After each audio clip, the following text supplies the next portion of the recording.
আমার colleague বিডার chairman বলে গেলেন যে মার্কেট শেয়ার এবং ট্যাক্স শেয়ার কোলাবোরেট করছে না আমাদের অনেকের ক্ষেত্রেই।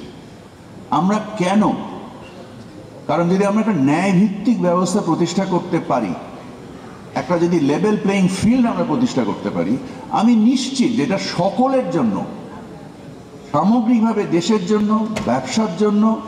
কারণ আমরা দেখেছি যে ফ্যাসিস্ট আমলে কিভাবে ক্রোনিস তৈরি হয়েছে এবং কিভাবে অর্থনীতির মানে একটা এই যে ৯/৬ একটা প্রস্তাব আসলো, আমরা দেখেছি ৯/৬ দেশের অর্থনীতির কি পরিমাণ ক্ষতি করেছে।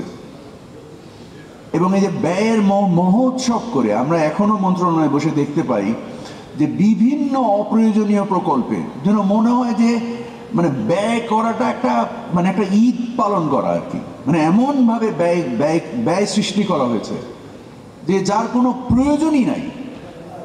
সেটা in every ministry that I work for, it is unreasonable.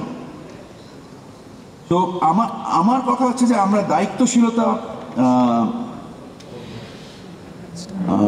সাথে আমাদের প্রস্তাবনাগুলো করব এবং আমরা একটা আমাদের যে খাত ভিত্তিকভাবে আমরা যদি এনবিআর এর সাথে একটু এঙ্গেজ হই, আমার পরামর্শ হবে যে খাত ভিত্তিক রাজস্ব আয় এবং খাত ভিত্তিকও, সেটা ভ্যালুয়েশন ইস্যু হোক, সেটা রিফান্ড ইস্যু হোক,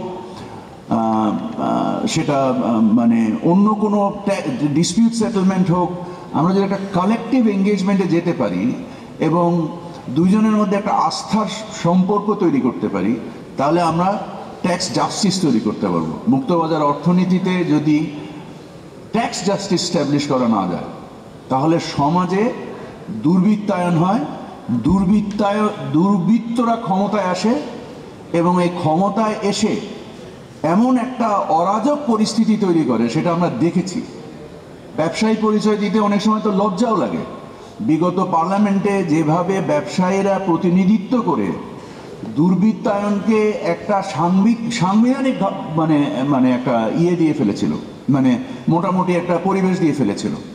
অতএব আমি বলবো যে আপনারা যারা প্রতিনিধি নির্বাচন করবেন, যোগ্য প্রতিনিধিত্বশীল নিয়ে আসেন বাণিজ্য সংগঠনেও, এবং তারা যেন সঠিকভাবে যারা মানে মানে রাষ্ট্রের যে দায় এটা উপলব্ধি করানোর ক্ষেত্রে